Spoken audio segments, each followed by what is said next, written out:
네, 출애굽기 33장 우리 17절 맞습니다. 17절에서 34장 9절까지입니다. 출애굽기 33장 17절에서 34장 9절까지입니다.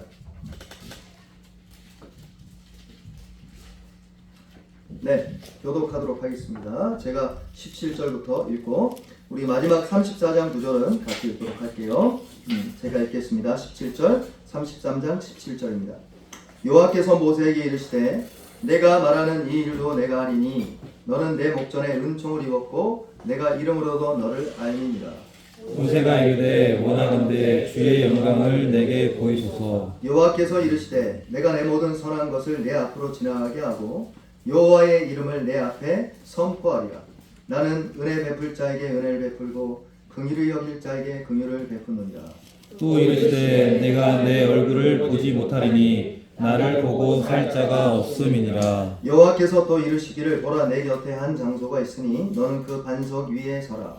내 영광이 지나갈 때에 내가 너를 반석 틈에 두고 내가 지나도록 내 손으로 너를 덮었다가 선을 거두리니 내가 내 등을 볼 것이요 얼굴은 보지 못하리라. 여호와께서 모세에게 이르시되 너는 돌판 둘을 처음 것과 같이 다듬어 만들라.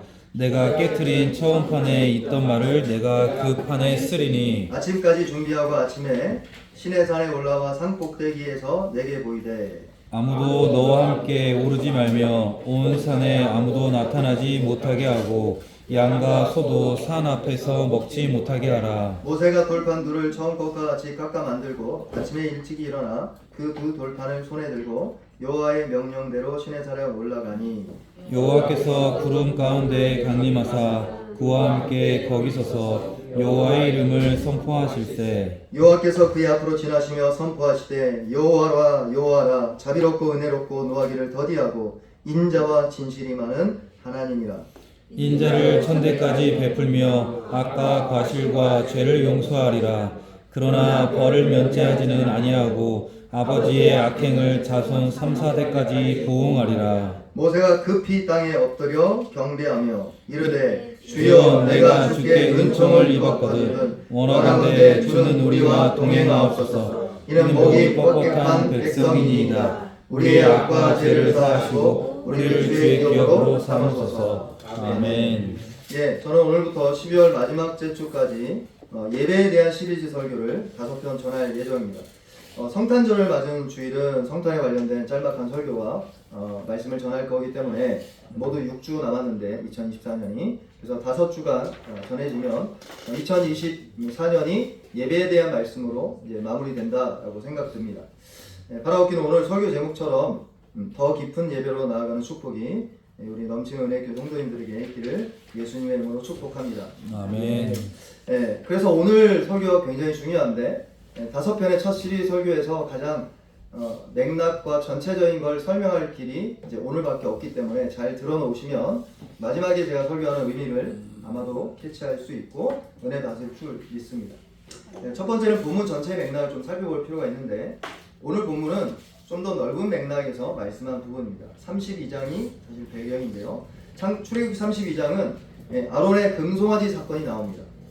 아론이 이제 금송아지를 만들어서 이제 모세가 시내산을 받으러 시내산에 올라간 그 틈에 이제 금송아지를 만듭니다. 물론 이제 사람들이 이제 요구합니다. 지도자가 빠진 그 틈에 모든 백성들이 누군가에게 요구한 거죠. 사실 아론과 훌이 남겨졌었는데 아론이 이제 그 요구에 이제 굴복하고 맙니다.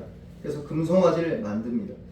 그 사건이 있게 되자 말자 하나님이 십계명의 음성을 듣고 있었는데 십계명을 이제 여러분이 구절 보시면 출애굽기가 이제 24장부터 조금 여러분이 그 전까지는 막 드라마틱하고 재밌는데 24장부터 갑자기 산에 올라오라고 한 다음에 성막 이야기, 물두멍 이야기 나와요. 그러다가 32장을 기점으로 다시 재반복됩니다. 32장 뒤에 보시면 산 중턱에서 모세 하나님 이렇게 부르셔서 모세야 내려가라 하세요. 내려가라 하시는데 왜냐하면 40일 동안 있었어요. 40주 40일. 그러니까 40주 40일을 어떻게 있었는지 성경에 기록되지 않지 않고 기적인데 그동안 하나님의 음성을 듣고 예배를 드리던 모세에게 청청병력 같은 소리죠. 너의 백성이 부패했다. 그래서 내려가는 틈에 산 중턱에 내려오는데 무슨 소리가 들려요. 그때 모세는 여호수아 한 명만 데려갑니다. 그러니까 이제 자세히 보시면 모세에서 여호수아로 이양되는 리더십의 이양이 분명히 알 수 있는데, 여호수아는 모세가 아니니까 이게 뭔가 해요. 무슨 적군들하고 전쟁하고 있냐 이렇게 이야기해요. 근데 모세가 뭐라고 하냐, 그거 아니다. 지금 뛰노는 소리다 이렇게 이야기합니다. 그 뛰노는 소리가 금송아지를 만들고 이게 너희를 출애굽한 신이다라고 지시한 다음에, 여러분 보세요. 예배 때 눈에 보이는 게 좋잖아요. 그죠? 보이지 않는 음성으로 들려지는 하나님, 보이지 않는 하나님은 여러분에게 다가오지 않아요. 그러니까 눈에 보이는 신을 만들라는 그 굴복한 거죠. 만들었어요. 그게 사실은 이계명에 대한 어김이죠. 너는 우상을 새기지 말라라고 이야기하죠. 그러자 산 중턱에서 모세가 화가 나서 하나님이 직접 썼던 십계명을 산 중턱 아래에서 내던집니다. 그 십계명이 깨집니다. 여러분, 이건 그냥 보통 일이 아니고 십계명은 이런 의미인데, 따라합시다. 하나님과 이스라엘이 맺은 약속. 이걸 좀 더 고급적인 표현으로 은혜로운 언약 이렇게 얘기합니다. 은혜 언약입니다. 여러분이 세례 받을 때 이 언약을 한 거예요. 여러분이 세례 받을 때 어떻게 해요? 입교든 세례든 상관없이 나는 예수님을 내 평생 구주와 주님으로 섬기기를 결정합니다. 어떤 어려움이 있어도 예수님을 믿겠습니다. 그 서약을 하죠. 그리고 하나님은 약속을 합니다. 어떻게 약속합니까? 내가 너의 하나님이 되리라. 내가 너에게 영생을 주리라. 내가 내 인생을 책임지리라. 할렐루야. 아멘. 요 약속을 하나님과 이스라엘이 맺었어요. 그 약속에 대한 봉인된 서식이 십계명이라는 뜻입니다. 십계명은 너희에게 하라 그러면 축복한다, 안 하면 저주한다는 뜻이 아니라 근본적으로 그게 포함되어 있지만, 근본적으로 여러분을 부르신 예수 그리스도 앞에 여러분이 약속한 겁니다. 약속. 근데 그게 깨지는 사건이 나온 거죠. 즉 은혜 언약의 키가 뭐냐면, 여러분이 예수 믿는 축복의 키가 뭐냐면, 따라합시다. 하나님이 오늘 주일학교에서 이야기한 건데, 하나님이 나와 함께 하세요. 주일학교 버전으로 나와 함께 하세요. 이거예요. 이거. 근데 이게 지금 깨질 위험에 있었다는 것을 상징적으로 보여주는 사건입니다. 그리고 그 표시가 나타나는데 3절 보시죠. 3절. 출애굽기 33장 3절입니다. 보세요. 3절입니다. 우리 1절부터 3절 읽읍시다. 1절과 3절을 이해하실 수 있으니까. 1절부터 3절 같이 읽죠. 시작. 여호와께서 모세에게 이르시되 너는 내가 애굽 땅에서 인도하여 낸 백성과 함께 여기를 떠나서 내가 아브라함과 이삭과 야곱에게 맹세하여 내 자손에게 주기로 한 그 땅으로 올라가라. 내가 사자를 너보다 앞서 보내어 가나안 사람과 아모리 사람과 헷 사람과 브리스 사람과 히위 사람과 여부스 사람을 쫓아내고 너희를 적과 꿀이 흐르는 땅에 이르게 하려니와 나는 너희와 함께 올라가지 아니하리니 너희는 목이 곧은 백성인즉 내가 길에서 너희를 진멸할까 염려함이니라 하시니. 여기서 좀 뉘앙스가 이상합니다. 1절 2절까지는 괜찮은데 3절에 보면 적과 꿀이 흐르는 땅 가나안 땅을 주신다 하는데 하나님이 나는 안 간다 이 이야기하는 거죠. 즉 하나님이 빠진 자리에 우상을 섬기는 이스라엘 백성들의 모습과 그 마음의 상태를 보니 이들은 나가 아니라 내가 너에게 주는 선물을 좋아하는구나 라는 걸 알게 된 거예요. 사실 우리가 종종 이래요. 예수 믿는 축복은 예수님인데 예수님이 여러분에게 주시는 선물이죠. 뭐 건강이든 인복이든 뭐 물건이든 축복을 주시거든요. 예수 믿으면 축복 주세요. 그거 잘못된 건 아닙니다. 근데 조금 지나면 예수님이 축복을 주시는 예수님보다 축복 주는 선물을 더 기대해요. 그걸 기복주의라고 하죠. 사실 이 상태입니다. 은혜 언약의 키가 뭐라고 했습니까? 예수 믿는 복의 진짜는 뭐라고 했죠? 하나님이 나와 함께하는 것. 그걸 조금 어려운 표현으로 따라합시다. 하나님이 임재하신다. 하나님의 임재입니다. 그리고 하나님이 임재가 사라진 특징이 여기 나타나는데 여기서 멈추는 게 아니라 실제로 나타납니다. 7절 보시죠. 33장 7절입니다. 같이 읽죠. 시작. 모세가 항상 장막을 취하여 진 밖에 서서 진과 멀리 떠나게 하고 회막이라 이름하니 여호와를 악모하는 자는 다 진 바깥 회막으로 나아가며. 여기 무슨 특징이 나타나냐, 여러분이 그냥 넘어가면 무슨 의미인지 모르지만 7절은 뭐라고 이야기하냐면 모세가 장막이라 부르는 회막을 따로 설치합니다. 어디다 설치합니까? 따라합시다. 진 밖에. 진 밖에. 여러분, 진은 뭡니까? 이스라엘이 주둔한 군영지입니다. 이를테면 교회란 뜻이에요. 하나님이 그전에는 진 중앙에 있었죠. 진 중앙에 있었어요. 내가 너와 함께한다. 할렐루야. 임마누엘. 하나님이 우리와 함께 하시네.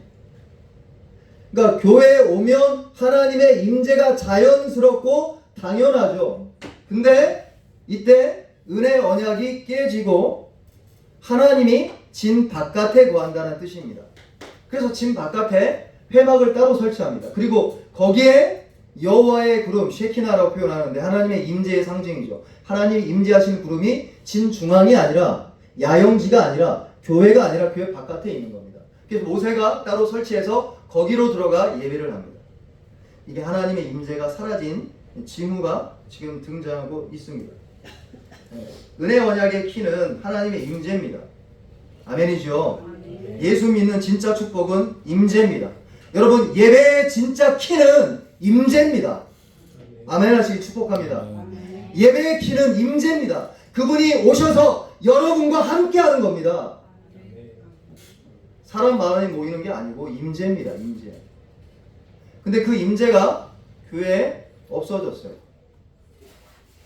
그 이유는 은혜의 언약에 대해서 여러분과 제가 소중히 여기지 않았기 때문에 그렇죠. 여러분과 저의 오늘날 예배가 어떻습니까? 오늘날 우리 예배는 어떻습니까? 사실 한국교회 전체가 우리 교회뿐만 아니라 많은 시도가 있습니다. 음악을 좀 세션을 바꿔보고 찬양 사역자들 뭐 이렇게 해보고 뭐 전문가 사역자들 불러보고. 제가 묻겠습니다. 여러분, 임재를 정말로 하나님의 임재 가운데 여러분이 충만히 거했던 적이 언제입니까? 저는 굉장히 오래된 것 같아요. 사실 이 부분을 여러분에게 말하고 싶은 겁니다. 그리고 나서 두 번째 섹션으로 넘어가는데, 모세가 회막 안에서 본인이 하나님과 깊은 교제 가운데 있는 것을 대조적으로 보여줍니다. 이스라엘, 즉 교회 전체는 하나님의 임재가 빠졌고 그래서 너무 두려워합니다. 근데 모세와 여호수아 혼자 가서 하나님의 임재를 체험하는데 그게 33장 11절 유명한 구절이 여기 등장하는 이유입니다. 33장 11절 보시죠. 제가 읽어드리겠습니다. 33장 11절. 사람이 자기의 친구와 이야기함 같이 여호와께서는 모세와 대면하여 말씀하시며 모세는 진으로 돌아오나 눈의 아들 젊은 수종자 여호수아는 회막을 떠나지 아니하니라. 아멘. 여기 유명한 구절입니다. 그러니까 아비람과 다단과 온이 모세를 대적할 때 모세는 다른 선지자와 다르다는 것을 언급하면서 이 모세는 나와 친구처럼 대화하는 사이다, 이렇게 이야기하죠. 그 구절입니다. 근데 이 구절은 사실은 모세가 회막에서 하나님과 대화하고 예배했던 장면을 압축적으로 설명한 건데 거기에 대한 일부, 하나님과 모세가 어떤 대화를 하고 있었을까를 보여주는 구절이 우리가 사실 주도적으로 읽었던 17절에 있는 부분인데 12절에서 23절이 전체 그 부분입니다. 이걸 전체를 다 읽을 수는 없고요. 12절에서 23절이 그 대화에 대한 여러 가지 한 부분을 소개하고 있습니다. 몇 가지로 설명할 수 있는데 첫 번째는 모세와 하나님이 어떤 대화를 하느냐. 따라합시다. 하나님 다시 우리와 함께 하여 주옵소서. 하나님의 임재와 동행을 다시 기도합니다. 넘치는 은혜 교회 위에도 하나님의 임재와 동행이면 됩니다. 네, 그거면 충분합니다. 하나님이 다시 회복하셔서 당신의 영광의 구름으로 우리의 임재하셔서, 이건 인간 요소가 아니에요. 여러분 살펴보시면 알겠지만 12절 보시죠. 12절. 모세가 이렇게 간절히 기도합니다. 제가 읽어드리겠습니다. 모세가 여호와께 아뢰되 보시옵소서. 주께서 내게 이 백성을 인도하여 올라가라 하시면서 나와 함께 보낼 자를 내게 지시하지 아니하시나이다. 주께서 전에 말씀하시기를 나는 이름으로 너를 알고 너도 내 앞에 은총을 입었다 하였사온즉 이 말은 뭡니까? 나와 함께 보낼 자를 왜 안 보냅니까? 그 말은 하나님이 왜 같이 안 간다 하십니까? 이 이야기예요. 아까 하나님께서 출애굽기 33장 3절에 내가 젖과 꿀이 흐르는 땅으로 보내는데 나는 안 갈게 라는 내가 축복은 줄게. 너한테 그래 네가 원하는 영생도 줄게. 네가 원하는 이 땅이 잘 되는 것도 줄게. 근데 너 나는 원하지 않지. 나 빠져줄게. 그거에 대한 절망 가운데 모세가 그렇게 기도하는 겁니다. 그때 정신을 차리는 거예요. 이스라엘 백성이. 여러분 제가 느낄 때는 한국교회 전체 한국교회 전체가 지금 어떤 상태냐면 사실 코로나 시즌을 딱 전후해서 교회가 어떤 상태냐면 뭘 어떻게 해야 될지를 모르는 상태예요. 70년도 80년도는 너무 가난했죠. 그죠? 그래서 그냥 교회 깃발만 꽂으면 다 왔어요. 왜 그럴까요? 절박했으니까. 하나님 아니면 우리 가정 파탄하니까. 그땐 매달렸어요. 하나님 도와주세요. 근데 지금 어떻습니까? 안 매달리죠. 요즘은요 병이 나도 안 매달려요. 아파도 안 매달려. 그냥 의사한테 가. 물론 의사를 통해 하나님 고칠 수 있습니다. 그런데 보세요. 의사를 통해서 고치시는 분도 하나님이세요. 아멘이시죠? 의사가 직접 고치는 게 아니라 의사라는 수단을 통해 여러분의 병을 고치시는 겁니다. 근데 우리는 지금 너무 하나님이 그냥 주시는 축복에 많이 매여 있었지 하나님 자신에 대해서 우리가 생각하지 못한 거 아닌가 생각 듭니다. 이걸 2번 기도합니다. 2번. 아마도 두렵고 이제 불안했겠죠. 뭐가 두려웠냐면 따라합시다. 하나님의 인재가 떠나는 게 너무 무섭다. 여러분 이거 무서운 거 아는 사람은 하나님의 인재를 맛본 사람입니다. 근데 안 맛본 사람은 이게 얼마나 무서운지 몰라. 12절뿐만 아니라 15절 또 이야기합니다. 같이 읽죠. 15절은 시작. 모세가 여호와께 아뢰되 주께서 친히 가지 아니하시려거든 우리를 이곳에서 올려보내지 마옵소서. 이렇게까지 이야기합니다. 근데 사실 이스라엘 백성들에게 가나안은 출애굽한 이유잖아요. 그죠?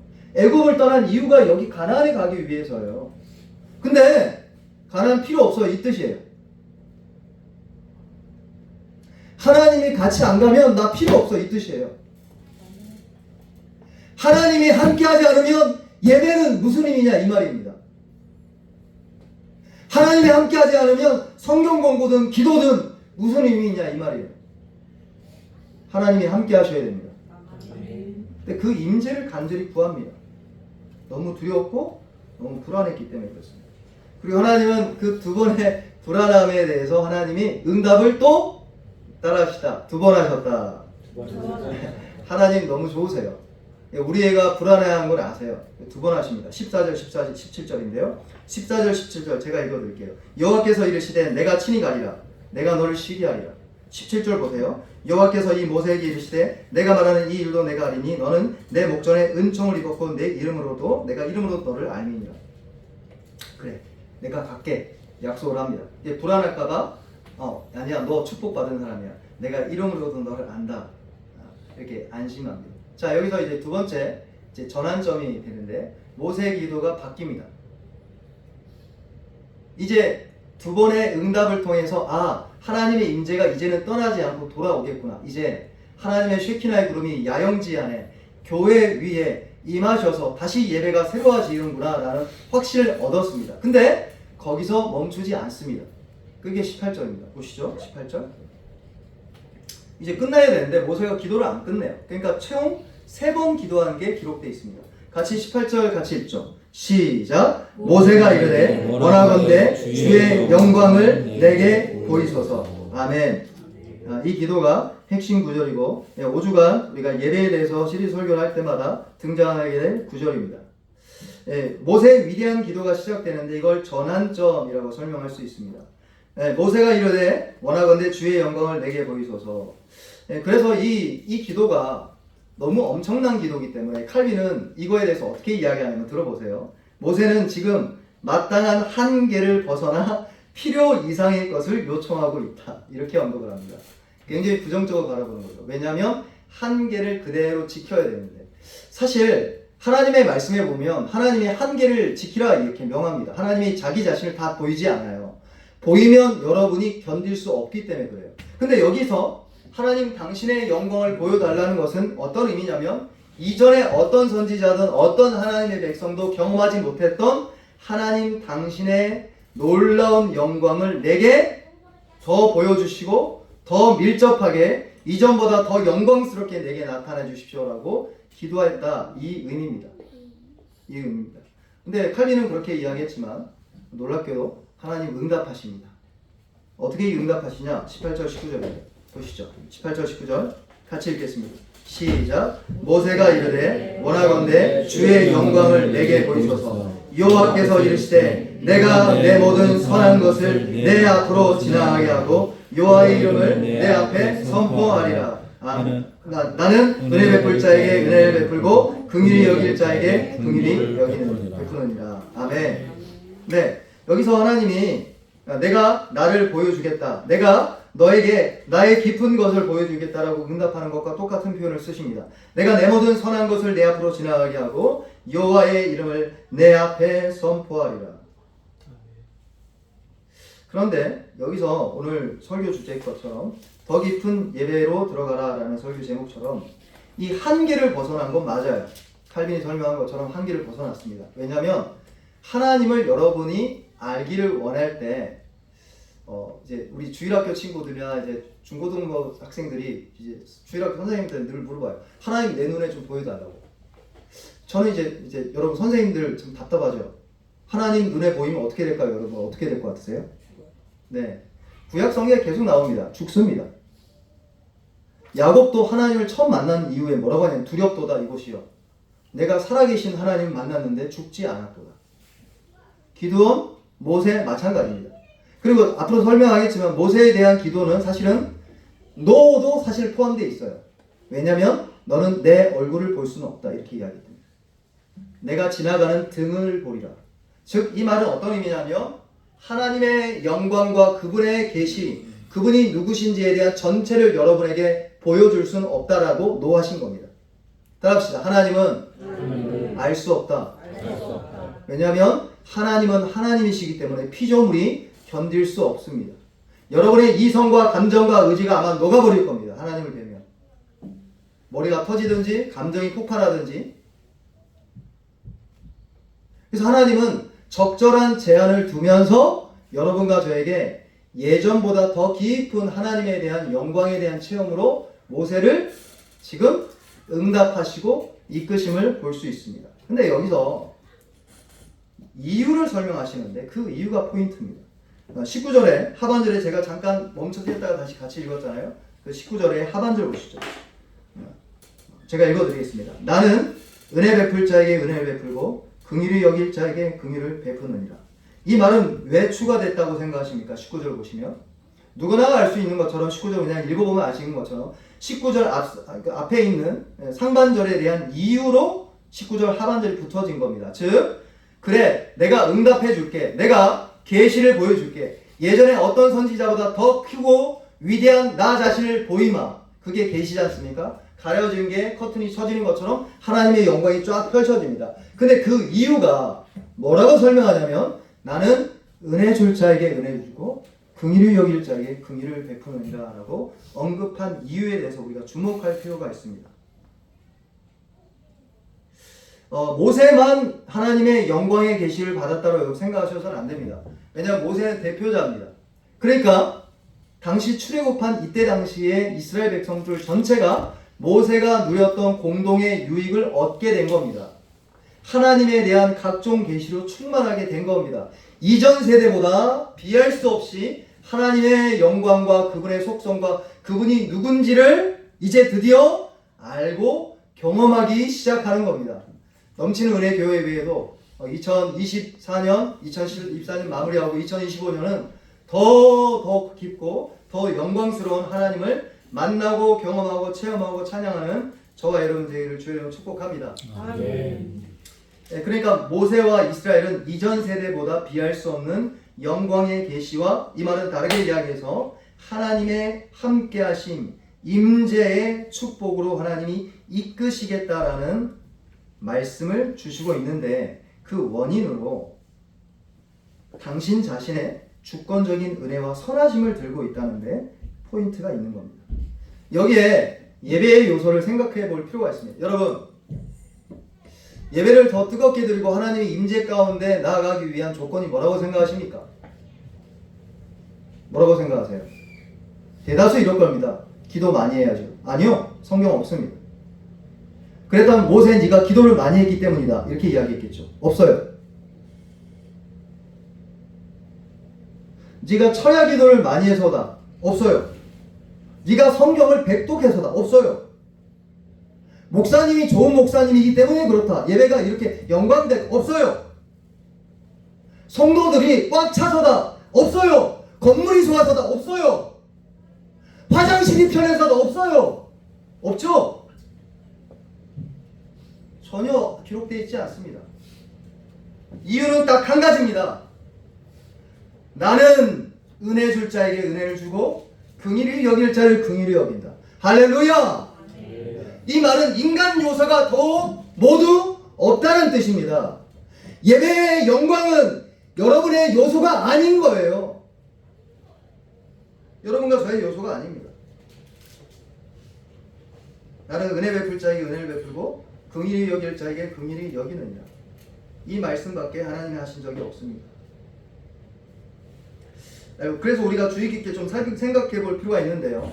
더 깊은 예배로 나아가기 위한 전환점, 조건이 뭐냐라고 생각할 때 그 조건은 인간 행동, 예배자의 편에서 즉 예배자의 편에서 정결과 헌신이 아니기 때문에 그렇습니다. 이건 정결과 헌신이 필요 없다는 것도 아니고 해서는 안 되는 것도 아니고 여러분 아시겠지만 저는 기도를 굉장히 중요하게 생각하는 사역자입니다. 그런 것도 아니에요. 그럼에도 불구하고 하나님은 예배의 영광의 원인을 거기에 두고 있지 않다는 데 포인트가 있는 겁니다. 사랑하는 성도 여러분, 하나님은 크십니다. 우리 따라합시다. 하나님은 우리 생각보다 크십니다. 더 한층 나아가서 하나님은 우리의 추악하고 용서할 수 없는 죄악보다 더 크십니다. 아멘. 아멘. 은혜의 하나님입니다. 사실 이게 굉장히 흥미로운데요. 그러니까 33장 이후에 예배의 영광이 막 부어지는데 34장을 마무리하고 40장에 가면 성막에 모세가 못 들어갑니다. 여호와의 영광의 구름이 가득 차서. 그런데 그 전환점이 뜻밖에도 인간 편에서는 금송아지하고 우상 숭배한 것밖에 없어요. 32장과 33장이 얼마나 대조되는지 보십시오. 32장은 금송아지하고 막 이렇게 하다가 정신을 안 차리고 그랬죠. 그러다가 갑자기 하나님이 33장에 모세를 부르셔서 모세의 기도를 응답하심을 통해 내가 한 단계 이전 세대와는 비교할 수 없을 정도로 나를 보이리라. 내가 함께하리라. 그게 어디에 우리에게 있습니까? 그게 어디에 인간 편에서 예배자 편에서 전심으로 애쓴다고 하나님의 영광이 임한다고 성경 어디에 있습니까? 제가 언급을 몇 번 했던 적이 있었는데 코로나 시즌 2020년 1월 말에 정확히 코로나가 왔어요. 그때 우리 이제 전에 있으셨던 김성식 목사님하고 친한 사이니까 이제 김성식 목사님이 전화 오셨어요 저한테. 야야야야 지금 코로나가 터졌다. 큰일이다 큰일. 그래서 김성식 목사님 해안이 대단하셔. 그래서 마스크를 막 끌어모았어요. 다른 사역자들은 뭐 하는지 몰라요. 제가 그래서 또 더 한층 이야기하면 마트 가서 음식도 빨리 가져와라. 큰일이다 큰일. 왜냐면 김성식 목사님 중국에 사역하러 많이 갔기 때문에 중국이 터졌거든요. 그냥 몇 달 후에 터졌어요. 근데 우리가 예상하지 못했던 이제 영적인 형편이 찾아오기 시작하는데 코로나가 시작하면서 예배의 판도가 바뀌었습니다. 제가 섬겼던 교회는 3,000명 모였던 큰 교회였는데 몇 명 모이라고 하니 20명 딱 제한을 걸었어요. 그 새벽 기도도 온라인으로 드리기 시작했어요. 처음에는 이거 위기다 했었어요. 근데 위기다 했는데 적응 진짜 빠르지 않습니까 우리가? 그래서 이제 줌으로 예배드리고 온라인으로 예배드리고 영상 올리면 성도님들이 말씀 듣고 예배 다 드렸다라고 하는 게 익숙하게 몇 년 살았죠? 네, 정확히 2년인데 사실상 3년이에요. 금방 끝난 거예요, 코로나 시즌에. 그리고 나서 도입된 게 뭐냐면 온라인 예배입니다. 네, 제가 말씀드려볼게요. 온라인 예배 맞습니까? 성경은 온라인이라는 예배 없어요. 예배는 불편해야 됩니다. 불편해야 돼요. 왜죠? 여러분이 주도하지 않기 때문에 그래요. 예배는 하나님이 주도합니다. 부르시고 여러분이 오십니다. 어떤 공간에 모여서 하나님의 음성을 듣습니다. 그 공간에서 예배합니다. 그러니까 여러분이 주도하지 않죠. 오늘처럼 인간 편에서의 주도성이 전혀 없어요. 인간 편에서의 기도 많이 했다, 인간 편에서의 열심을 다했다, 그래서 내가 임재한다는 표현이 없고, 나는 은혜 줄 자에게 은혜를 주며 긍휼히 여길 자에게 긍휼을 여기느라, 이 말씀만 하고 있습니다. 사실 더 문제는 유튜브 때문에 그렇습니다. 뭐 제가 비판하고 싶지는 않지만 유튜브에 인기 있는 설교자 쭉 하면 제가 다 여러분하고 공통점이 있을 겁니다. 누구 아마 많이 보실 겁니다. 근데 제가 문제라고 생각하는 건 뭐냐면, 우리 교회가 넘치는 은혜 교회지 않습니까? 그분들이 은혜 교리를 설교한 거 단 한 번도 제가 들어본 적 없어요. 뭐 설교하냐? 목사님에 대해서 비판하거나 성도님에 대해 비판하면서 교회가 이러면 안 된다, 교회는 정결해야 된다, 깨끗해야 된다, 열심을 다해야 된다, 이제 정신 차려야 된다, 이런 설교만 있죠. 하나님이 너희를 사랑하시고 영원전에 너희를 선택했고 너희를 지금도 인도한다는 은혜 교리가 어디 있습니까? 저는 들어본 적이 없어요. 한번 줘보세요. 하나님의 주권적인 은혜 교리를 선포하는 인기 있는 유튜브 설교자 어디 있습니까? 없죠. 그래서 거의 구원론에 있어서 구원 취소까지 갑니다. 그래서 유튜브 설교 많이 듣지 않기를 주님 축복합니다. 설교의 원래 기능과 예배 기능은 코헬레스라고 표현하는데, 전도자라고 표현되어 있는데, 사실 회집한 회중들에게 그때 회중들의 시간과 공간 안에 누군가를 보내서 말씀을 전한 것 뿐입니다. 그리고 사실상 그걸로 끝나는 겁니다. 예배는 남겨지거나 영상을 재반복하는 방식이 아닙니다. 아까 언급했던 것처럼 더더욱 문제는 하나님의 은혜의 교리가 추락하고 있다는 겁니다. 그게 이제 장로교회에서도 그래요. 장로교회도 하나님의 영원전 선택을 못 믿어요.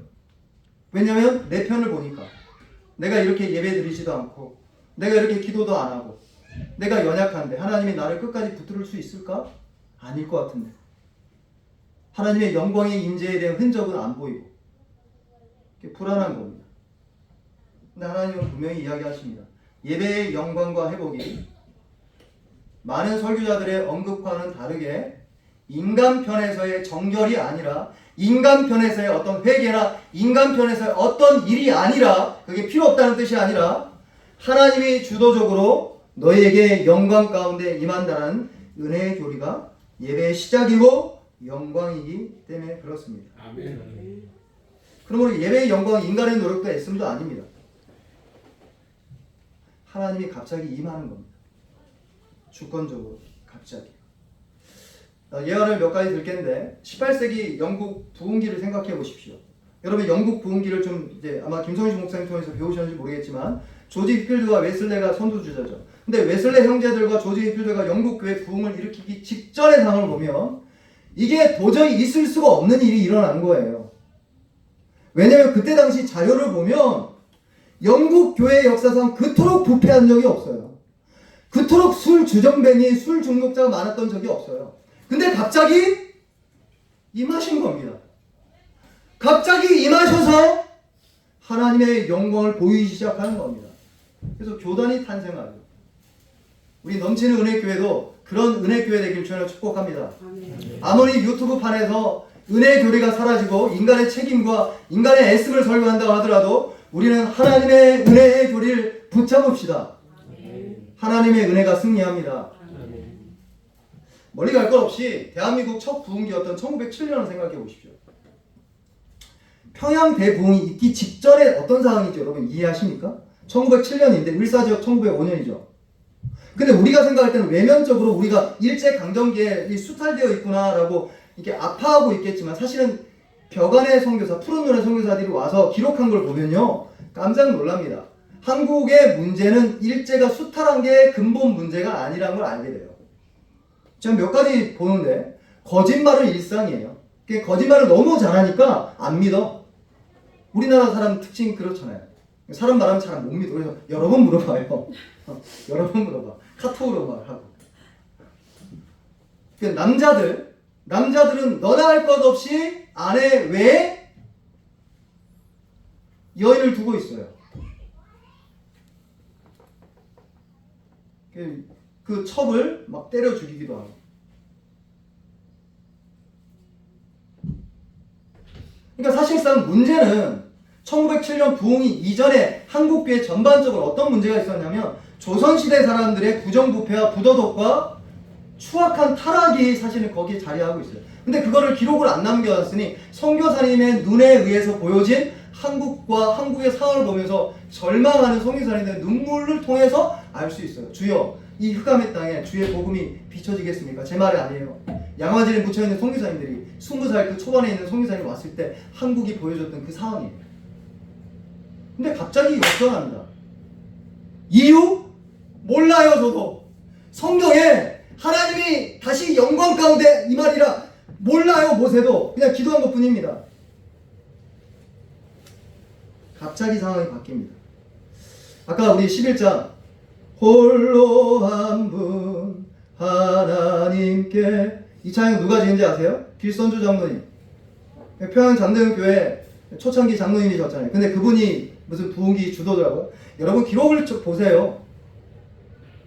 부흥의 주도자거든요. 뭘요?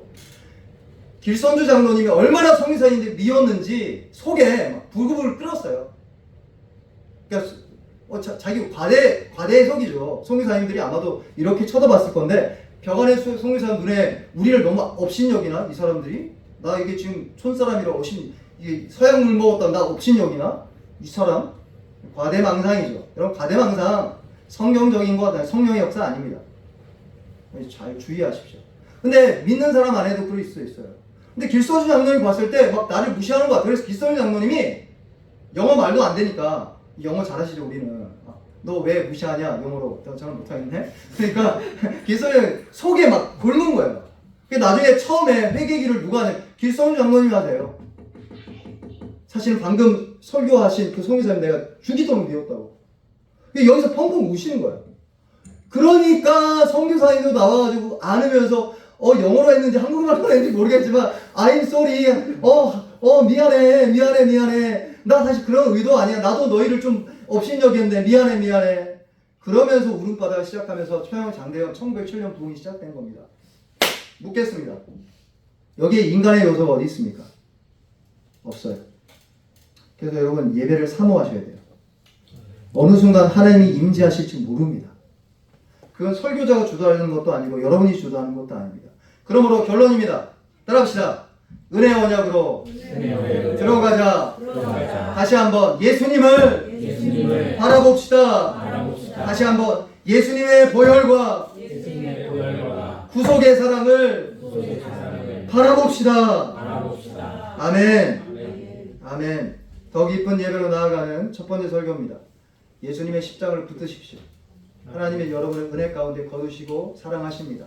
그리고 이 은혜교를 붙잡으면 어느 순간 하나님이 여러분의 기도에 응답하심으로 넘치는 은혜교회에 넘치도록 하나님의 영광의 기쁨으로 가득해서 하늘의 예배, 하나님의 예배, 하나님이 기뻐하시는 영광의 예배로 우리를 인도하실 줄 믿습니다. 우리 함께 통성기도 했으면 좋겠습니다. 짧게 기도하겠습니다. 통성으로 기도할 때